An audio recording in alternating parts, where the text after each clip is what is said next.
How many of you heard about this saying? No? Anyone online? Only just now. I just did. You just did? Okay. So this is this guy is a very famous guy. Of course, he's dead now. He's an American, Edward Stedman. He is a statistician. He is a professor of statistics, and he wrote a bunch of books in statistics and science and physics. And he was a consultant and a lecturer. Okay, so what do you understand by this? In God we trust, all other must bring data. Thomas.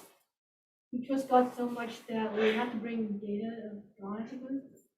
No, that's not what it meant. It's more as the fact that we're all lesser beings and we can trust everything that God says that everyone else believes. Right, so because this guy, he is a Christian, right? So in Christianity, whatever God said is true, right? So God said you die,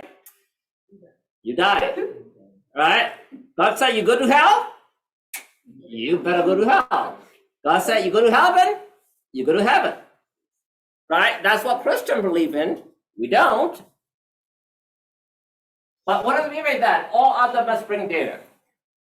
How many of you are learning statistics? How many of you, raise your hand, you're in high school? Okay.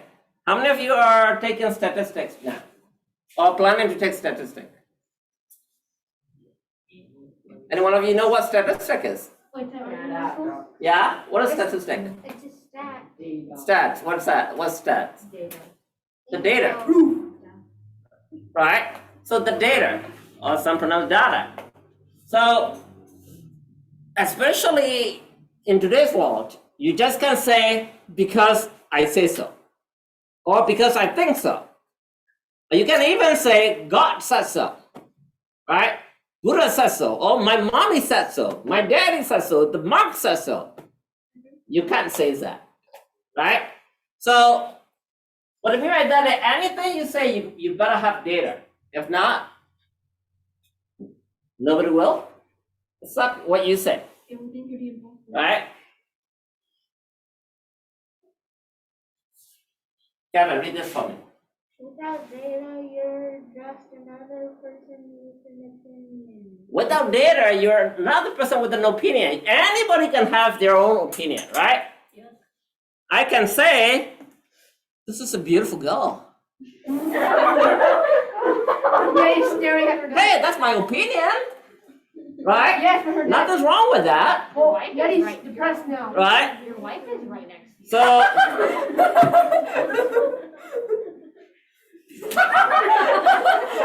but for you, but if I have the data, why I say so, then you might think, what?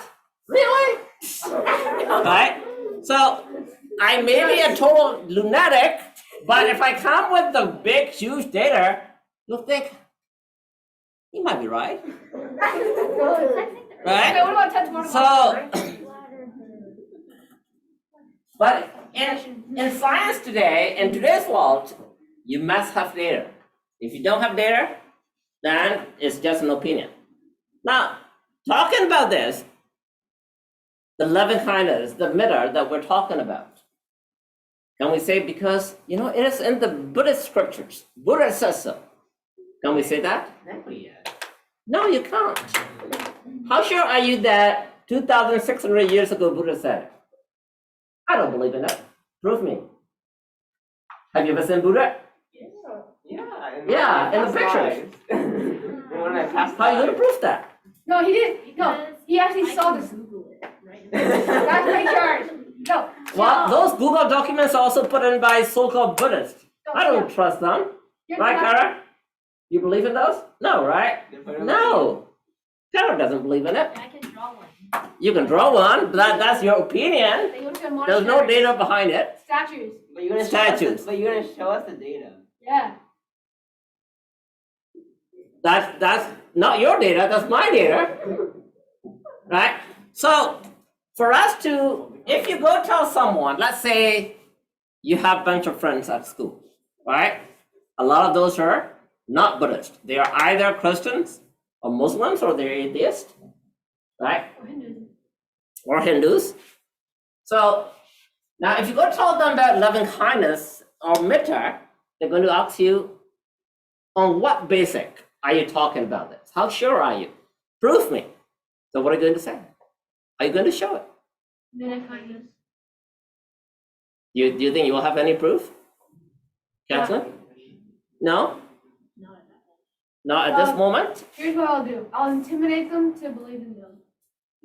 That's what psychology. So that's total opposite of the loving kindness if you intimidate someone, right? So that's not what we do. But it'll work. Okay, Yeah, but sort of. so because of that, any opinion, okay, without having data supported, that is just garbage, right? We don't accept that. All right, Tamikara, could you read this for us? No, okay. Nolan, Nolan, louder.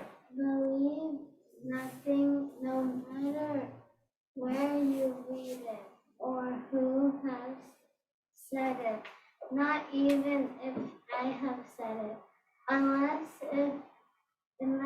it agrees with your own reason and your own common sense. All right, so this is the words of Buddha, right? Even at the time of Buddha, Buddha said, don't believe in me. Don't believe in things just because I said so. I mean Buddha, okay? Now, because at the time Buddha was considered to be enlightened, one of the smartest, sacred, right? Omnipotent. But he said, believe nothing. No matter what you read it, whether it's on internet or YouTube or whatever document that you read, don't believe in it. Or whoever said it. Not even I have said it. Now, a lot of people will say, you know what? Don't believe in these guys. Just because I'm your best friend. Right? I hang out with you. Believe in me. But that's not what Buddha said. Buddha said, don't even believe in what I said till it agrees with your own reason and your own common sense. But what is the standard today? Standard today is you gotta have data, the proof. All right. So, do we have any data to prove loving kindness? What do you think? Science. Can we prove with science about loving kindness? Yes. How? Put signals on their head, like those, those cap things where it has signals, and then What a lie detector. a lie. No, not the lie detector. The other thing, like it detects the Brain signal? Yes. Thank you. Sorry, hold on. The computer's running out of battery. No. Yes.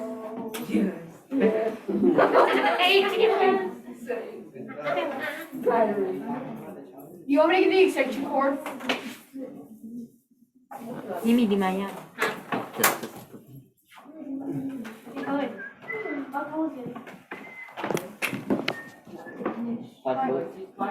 I'm not 5 foot. Me, you are.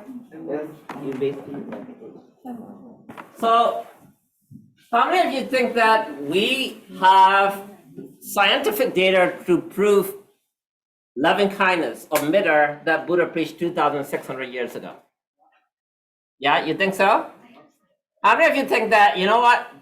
Probably there's no scientific backup to prove that loving kindness.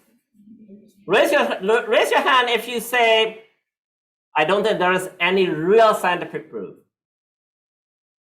Okay, and can you just raise a hand? Thank you. Michelle's raise a hand. Okay. Okay, and okay.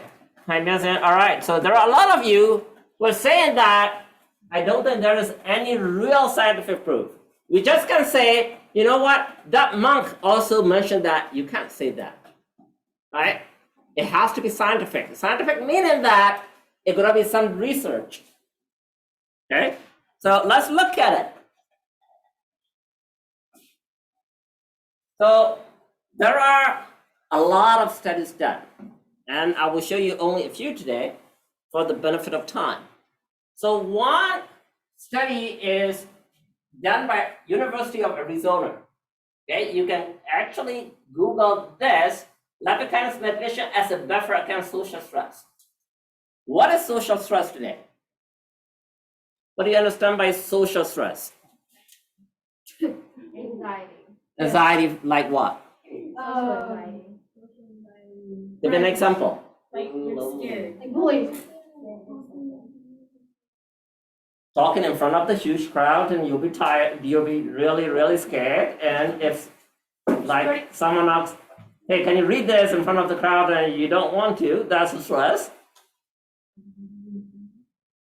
You don't have any friends. You don't have any friend, you're accosted, yeah. Thinking people are judging you. Oh, she is ugly. Oh, she's fat. Right? Yeah. So, oh, you know, my friends did not like what I posted on TikTok. Oh, you know, they like what she posted 200 times and only 2 people like my TikTok. That's basically stress. That's a social stress, right? So now the loving kindness or the metta meditation, okay? So this is not a little tiny study done by a little university from Burma or a Buddhist country. This is a study done from University of Arizona on a bunch of students, right? Students felt really, really accosted or they're sad because of example that you just mentioned, that, oh, nobody liked me on Facebook, nobody liked me on TikTok, right? My friends are not responding to my text. Oh, my boyfriend left me. Oh, I got kicked out of my own group. So all these friends, okay, bullies. So they did a lot of surveys on those students. Then whenever we do studies, okay, what we call is peer review study. So once you get to a little higher classes in college or even in high school, if you take statistics, very soon you will know like p-value, right? Standard deviation, those kind of things. Now, all these scientific study has to have those, okay? Maybe most of you do not know those yet. These are the studies, they have to prove that it is significant with the significant p-value. You will not know what p-value is, just remember p-value basically is whether a study is significant or not, right? So this study done by University of Arizona, what they did is they recruit a bunch of students who are feeling that way. Then they spread it into 2 groups. One group will meditate and the other group will not do anything. Okay, now at the end of the loving kindness meditation, they got the data, they collect the data again and they compare it again. And the studies found that it is significant that loving kindness meditation did help with those. So you might say, you know what? It's all subjective, right? Isn't it? These studies are subjective, isn't it? Right? So let's say, for example, my wife is so kind of down and out, and she's sad that her friends are not liking her Facebook page, right? I made her meditate, and after meditation, I asked her, hey, how do you feel now? She might say, yeah, I feel great now. Well, that's not scientific data, right? So you can say, this is not real scientific. Give me a break. I don't accept these garbage, all these data, because it is just all subjective, right? So what I want scientific is, I want something that you can do in lab. I want something that a doctor can test on my body or on my mind, right? So how do you think those kind of study can be done on loving kindness? Yes. How? many of you think that those kind of study can be done? Raise your hand. Can or can't? Can be. Somebody's hands raised. Not sure? Okay, so a few online, okay. All right, so let's look at it, okay? A lot of you do not think so, right? So how can you do something real scientific, such as like, even we're talking about level of genetic or chromosomes. Most of you will know DNA and chromosome by now, right? Yeah? So you don't know yet? Okay, some of you might not know yet, but very soon when you get to like middle school, high school, you'll be learning about chromosomes, right? You'll be learning about DNA. So those are considered to be very basic, deep science. So, okay. Gray matter matters. What does it mean by that? Have you guys ever seen this? No. What is a gray matter? I don't. When your brain is out of your head, it actually is gray. Gray anatomy. What's gray anatomy? It's a TV show. Yes. What do they talk about? Scientists. About what? Gray. Medicine, right? So what is gray matter in our brain? Anybody raise hand and did I see any hand on? Telekinesis. Yeah, Ryan, what is gray matter? Gray matter means like something that is like it's a part of your brain. Okay, very good. What does it do? George. Allows people to have emotions and memory. Louder, George. It allows people to have memory and emotions. Very good. So gray matter is about your IQ, your memory, and your intelligent quotient, how smart you are. So the bigger the gray matter, the smarter you are. Okay? So what can you do is you can measure the volume or the mass of your brain gray matter by MRI machine. So we doctors can scan your brain and actually look at what percentage of your brain is gray matter and the other is white matter. Okay? So what percentage of your brain is the white matter? Now, so that's why what do you mean by gray matter matters. Is there a thing called black matter? No. There's only white and the gray. Why? Because gray is a combination of white and the black, right? That's why we say when I'm older, my hair become what? Gray. What's the difference between my hair become white and my hair become gray? More knowledgeable. Well, number one is because gray meaning combination of I still have some gray, some black, but I have white too. But when white and black mixed, become gray. So on the other hand, you're right. So when I become gray, meaning that I'm getting smarter. At least that's what I want you to believe me. White mean what? Stress. You're right. So let me read that for you. There is a study. So this is from PubMed. PubMed is one of the best publisher for doctors science. Okay. So to be published in PubMed, you gotta be a very good scientist. Okay. Now what they do is they recruited hundreds and hundreds of people, and they put it in two groups. One group, and they had the MRI of the brain of those participants before any intervention. Okay, they measured the mass of the gray matter and the white matter, and they put it in their record. Then they make them meditate for a few months, and they image the brain again and measure the volume of the gray matter.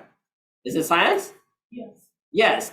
Can you manipulate like, oh, it is just subjective? No, right? You just can lie that, oh yeah, meditation works. No, meditation didn't work. Because it's the MRI image of your brain, right?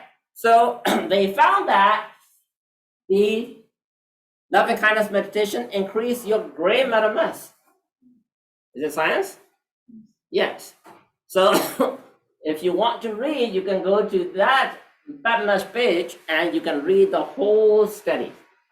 There are like 40 pages. All right. So you might want to say, you know what? I'm not really sure because it's just gray matter. Right? I want something even more deeper. Okay, I'll show you another one.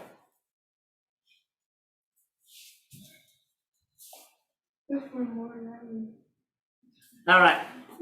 How many of you know these guys? Who's this guy? Elon Musk. Elon Musk. Who's Elon Musk? The richest person in the world. Say it again. That's all. The richest person in the world. SpaceX. Yes, Elon Musk is the guy who invented Tesla, And SpaceX. right? And SpaceX, right? Is Wait, he smart? Yes. Yes, he's very smart. What about this guy, the bald guy? Who's that? Jeff? Who's this? Jeff Bezos. Who is this guy? Not the owner. The CEO of Amazon. Yes, yes, he does own Amazon, and also what is he doing too? Just like Elon Musk. He's also doing space. He is sending people to the space, right? He's a Russian spy. Now, look at this. Okay, William, read that for me. What for immortality? Billionaires, dictators, and celebs are all looking at ways to fight aging and maybe even live forever. Yes, so this guy actually is from Russia, right? He is one of the dictators or the affiliate of the dictator from Russia. Now, yes, you're right, Putin's friend. So what are these guys doing? These guys are really, really filthy rich guys, right? They're looking into immortality. They don't want to die, right? Now, one of those things is what Jeff Bezos is interested in. Gene therapy. Brain upload. Now, in fact, there was a movie about uploading data to your brain. That was a movie several years ago. I was on, when I was going to Burma, I was on an airplane, and I think William watched recently. What's the reason, what's the movie with? Chappie, right? Chappie, right? How many of you watched that movie, Chappie? It's a lot of curse words. Now, in that movie, before a human being die, they download the data of that person and they move it into a robot. Wait. Okay, so that data, now that robot become that person. The only difference is the body, the mind, the legs, everything is identical. So that's basically what Elon Musk is trying to do right now. Okay, I'm not just talking about movie, right? Elon Musk is doing that. Now, Jeff Bezos is doing something different. He is looking into the genes, the gene therapy. Right? What do you think he does? Changing the genes. Changing the genes, how? Anybody has any idea? Mutate cells. Mutate cells? Okay. So, here. Okay. Miranda, read this for us. What we lose with age. As we grow older, as we grow older, Telomeres? telomeres at the end of our chromosome shrink. Matrix suggests moving also it leads to shorter Telomeres? as I go. Okay. So, now, some of you might not know what telomeres are, but a lot of you know DNA, right? Yes, DNA is considered to be our building block of our cells, right? Now, in our cells, we have nucleus, right? And the nucleus and DNAs and all these things. So there is something called telomeres. Now, with our age, so when you look at this, so this, the black portion here, telomeres. Okay, when we get older, this becomes shorter, shorter, gone, and we die. Okay, so if we can make this telomere not to get shorter or even longer, what will happen to us? We'll live longer, right? So if we can either prevent the telomeres not to get short or become longer and longer, we'll live forever. That's what Jeff Bezos is doing. Guess what? What are the chromosomes? Okay, tell us what are the chromosomes. Anybody? Yeti? Right, there are two types of chromosome, right? So it's a sex chromosome which defines you whether you are a girl or a boy.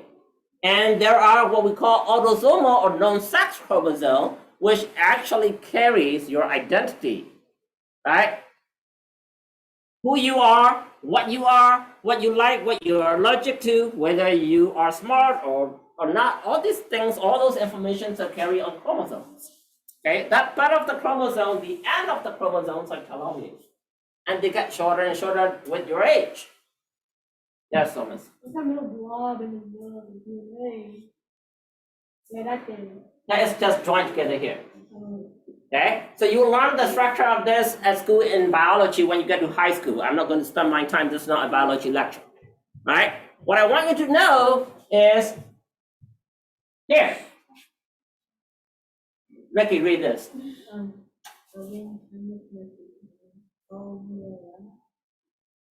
So, what these scientists, what they did is they drew the blood of a bunch of people, okay? And they again separate into two groups. One group will not meditate, the other group meditates, and they measure the telomere length difference. They measure the telomere length from their DNA, their chromosome, before the meditation, and they measure it after the meditation. Now, the group that did not meditate, what do you think? The telomere length become shorter because they measure it after several months or years, right? Because they get older. Now, their telomere length shorter. And guess what happened to people who meditated? That their telomere lengths become longer. Now, is that science? Yes, big time science, right?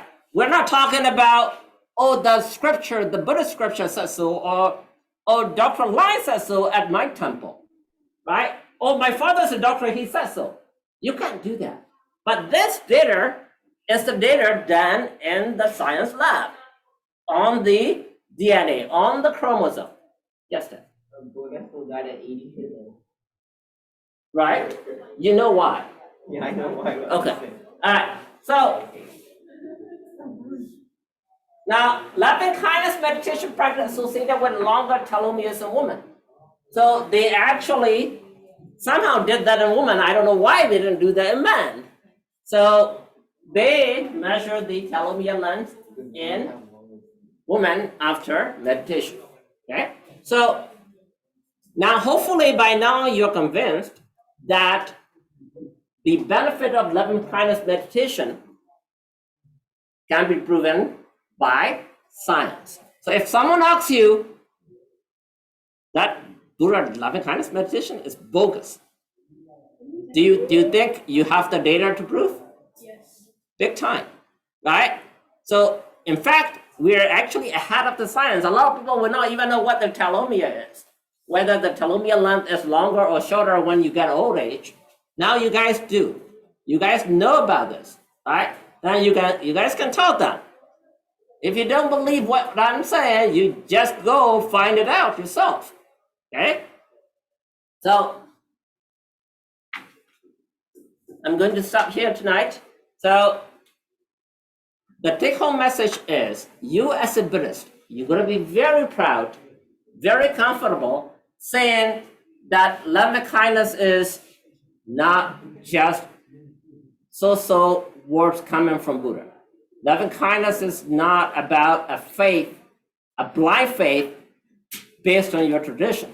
Loving kindness is science, scientifically proven at the DNA and telomere level, right? So thank you for joining us. And I'll see you next week. So